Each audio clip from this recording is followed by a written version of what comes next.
কি দাবি একটু এমপি মহোদয় জানান তো।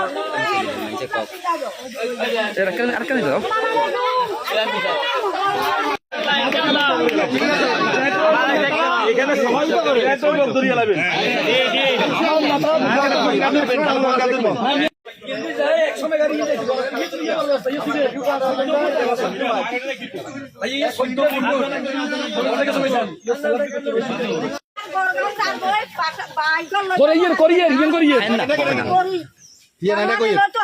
রাস্তাঘাট যদি মেহমানদারি করি ইনশাআল্লাহ ইনশাআল্লাহ হয়ে যায় আমরা চাই একটু